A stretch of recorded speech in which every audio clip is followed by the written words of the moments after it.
Hello guys, তোমরা দেখতে পাচ্ছ আমি দাঁড়িয়ে আছি একদম পাম বাগানের ভিতরে। হ্যাঁ, এটা হচ্ছে আমাদের রুম থেকে একটু পাশে, একদম পাশে। হ্যাঁ, তো আজকে কিন্তু তোমাদেরকে আমি একটা কথা বলার জন্য আসছি, আর আজকের কথাটা অনেক অনেক গুরুত্বপূর্ণ। আশা করি তোমরা আমার সঙ্গেই থাকবে এবং ভিডিওটা দেখবে, তাহলে অনেক উপকার হবে। বিশেষ করে যারা মালয়েশিয়াতে প্লান্টেশন ভিসা নিয়ে কাজে আসে, এদের জন্য অনেক অনেক উপকার হবে। সারা নিশি ভিজব দুজন চাঁদে, ঝরা জলে।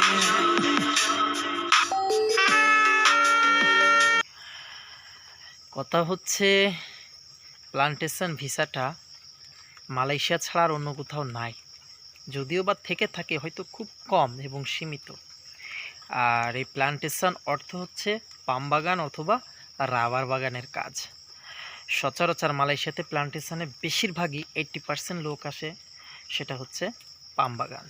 তো কথা হলো, এই যে পাম অয়েল বা পাম বাগানে যারা কাজে আসে, অর্থাৎ প্লান্টেশন ওয়ার্ক বা পাম গার্ডেন ওয়ার্ক যারা এখানে কাজে আসে, আমরা কিন্তু সচরাচর জানি যে বিদেশে যারা কাজে যায় যখন পুরাতন হয়ে যায় তখন কিন্তু তাদের স্যালারি তাদের কিন্তু বাড়তে থাকে। বাট প্লান্টেশন ভিসা মালয়েশিয়াতে পাম বাগানে যারা আসবে তাদেরকে একটা কথা আমি বলে রাখছি বন্ধুরা, 100% সত্য, শুনে রাখো, কাজে লাগবে। সেটা হচ্ছে, এখানে 10 থেকে 20 বছর কেন 50 বছরে যদি কাজ করে যাও, যতই পুরাতন হও, এখানে একটা টাকাও বাড়বে না, একটা টাকাও না। এটা হচ্ছে প্লান্টেশন ভিসার কাজ। এখানে তুমি 5 বছর কাজ করো, 10 বছর কাজ করো, যারা নতুন আসছে কাজ করুক, সবারই, হ্যাঁ, সবারই সবারই সেম বেতন। দেখা যাচ্ছে যে আমি পুরাতন হয়ে গেছি 10 বছর অথবা 5 বছর, যে আমাকে রেটটা একটু বেশি দিবে না, এরকম কোনো সিস্টেম মালয়েশিয়াতে প্লান্টেশন ভিসায় নাই। যে নতুন তার জন্য যে সুবিধা, যে পুরাতন তার জন্য সেই সুবিধা। এখন পুরাতন হইলেও তাহলে লাভ কি প্লান্টেশন ভিসায়? 12 বছর, 10 বছর, 5 বছর ধরে যারা কাজ করছে তাদেরও যে রেট, নতুন লোকেরা এসেও ঠিক সেই রেটই পাচ্ছে, তাহলে ফায়দা কিসে? আসলে প্লান্টেশন ভিসায় বন্ধুরা কোনো ফায়দা নাই। বাট অন্যান্য যে ভিসাগুলো আছে, যারা প্রবাসে আছে তারা সবাই জানে যে সব জায়গায় পুরাতন হইলে তাদের স্যালারিটা বাড়ে। এটা আমরা বাংলাদেশেও জানি এবং এমনকি অন্যান্য কান্ট্রি তো সবাই জানে, কিন্তু প্লান্টেশন ভিসায় নাই। এটা বন্ধুরা জেনে রাখো এবং মনে রাখবে, এবং এটা 100% রিয়েল যে প্লান্টেশন ভিসায় পুরাতন হোক আর যাই হোক, স্যালারি কোনো বাড়াবাড়ি নাই, সেম। আর এই সেম বেতন হওয়ার মূল কারণ যেটা, সেটা হচ্ছে এখানকার কাজ সব কন্ট্রাক্ট। যার ফলে এখানে যে কাজই হোক না কেন, যাই হোক, যতই পুরাতন হোক না কেন, এখানে যে স্যালারিটা সেম, যে রেটটা দেয় সবই সেম। তার কারণ হচ্ছে একই কন্ট্রাক্টের কাজ। নতুন আসার পরেও যে কাজ, যে রেট, 10 বছর হয়ে গেলেও তার জন্য সেই একই রেট। এখানে কোনো ডিস্টেন্স বা ডিফারেন্স নাই। এটা আসলে আমার নিজের থেকেও খারাপ লাগে। মালয়েশিয়াতে মানুষ কত কষ্ট করে 5 থেকে 10 বছর, 15 বছর কাজ করছে, অথচ প্লান্টেশন সেক্টরে এদের পুরাতন লোকের কোনো, মানে কি বলা যায়, কোনো ফ্যাসালিটিস নাই। সামান্য পরিমাণ, সামান্য পরিমাণ ফ্যাসালিটি একজন পুরানো ওয়ার্কারের জন্য এখানে নাই।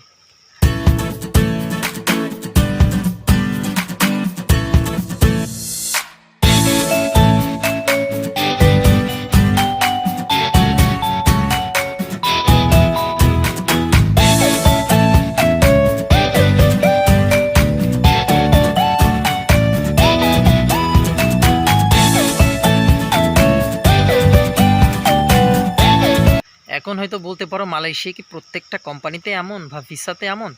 না, প্রত্যেক ভিসা এমন না। শুধুমাত্র যারা প্লান্টেশন ভিসা নিয়ে আসে, সেটা যে কোম্পানি হোক, হোক আমাদের আইওআই কোম্পানি, হোক ফেলডা, স্যান্ডাবি, হোক গ্যান্টিং, যাই হোক, যে কোম্পানি হোক না কেন, আরও অনেক কোম্পানি রয়েছে মালয়েশিয়াতে, সব সেম সিস্টেম। তবে হ্যাঁ, একটা জিনিসের আর ডিফারেন্স কি সেটা হচ্ছে মালয়েশিয়াতে বছর গেলে বেসিকটা একটু বাড়ে।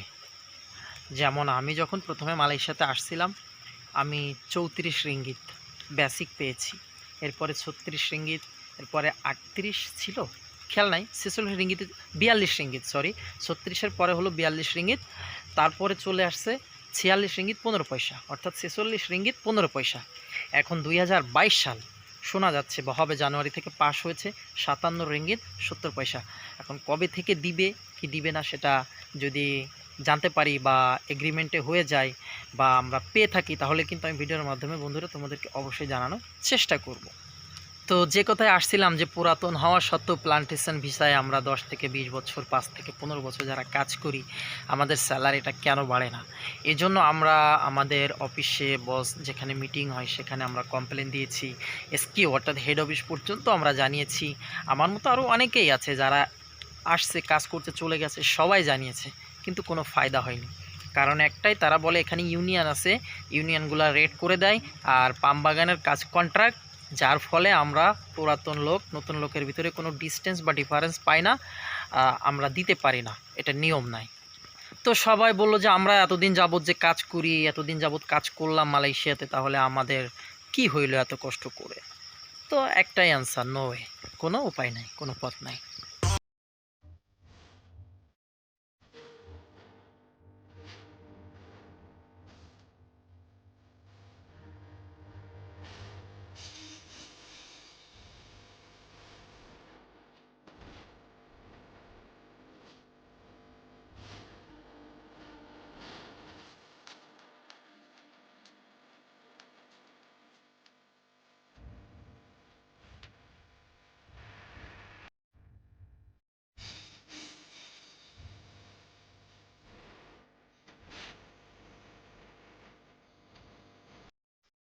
সো আমাদেরকে মেনে নিতে হয়েছে এবং সেইভাবে আমাদের কাজ করতে হচ্ছে।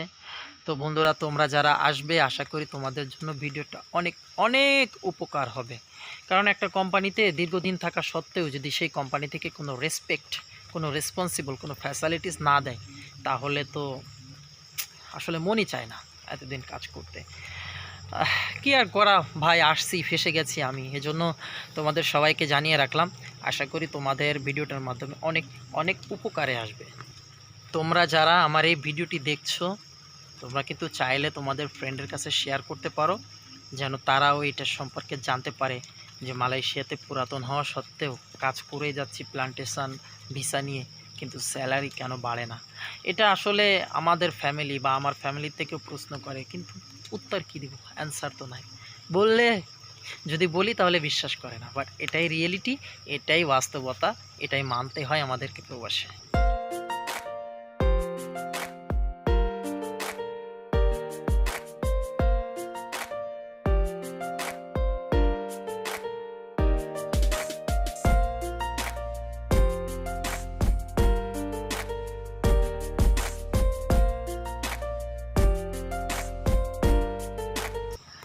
তো বন্ধুরা, হয়তো আমি তোমাদেরকে ধারণা দিতে পেরেছি বা বোঝাতে সক্ষম হয়েছি যে কেন পুরাতন হওয়া সত্ত্বেও প্লান্টেশন সেক্টরে বা প্লান্টেশন ভিসা নিয়ে কাজে আসার পরও বেতন বাড়ে না।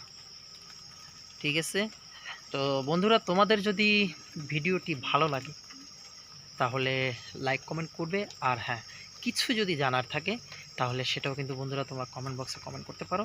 আমি চেষ্টা করব তোমাদের সব প্রশ্নের উত্তর দেওয়ার জন্য। আজকের ভিডিওটা এই পর্যন্ত বন্ধুরা, ভালো থাকবে তোমরা সবাই, দেখা হবে আবার পরবর্তী ভিডিওতে। আল্লাহ হাফেজ।